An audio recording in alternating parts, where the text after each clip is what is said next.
Hi guys, mayong udto December 17 karon. Naaday ko karon og Dapitan City. Kay nakatod mi og kuan fertilizer gikan og stability. Nya karon kay wala man may kadiskarga kay sige mag-uwan dire. Nya lain kayo ang panahon. Tugnaw kayo dire yung Dapita kay sige kuan nya kuan dugay pa mi dire kay lain mo panahon dire.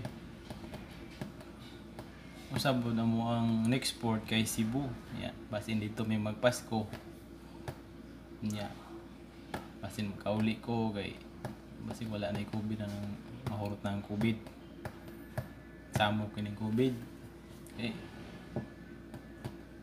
mura yung nagtigaw lami iuli kay Pasko saon na mga stricto man ang kuan gobyerno kay basin niya kuan budaghan ang COVID basin day ni kabot mo Cebu po nito kuan kana wala kuan na mga COVID free namin dito kay naabay po tayo mga pamilya ang ginikanan, ang isuon. Yeah. Lami ba po na iuli? Kami buking kami. Mingawon ba po ta? Di ba? Bisan mga gamo, mingawon man sad mo. Ay yung mga ginikanan, mahal sa kinabuhi.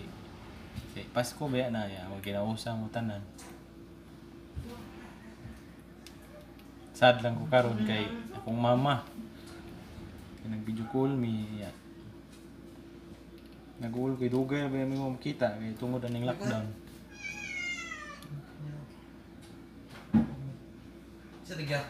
Sige lang. Wala na yung COVID, wala ako sa mama. Masa sudah nila. Siguro lang na biyasan to. Ay, ano yung utang? Ito ha.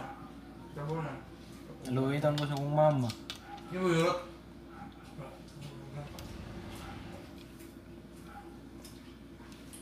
Oh, yung trong order. Eh, nalang ko kapila naman.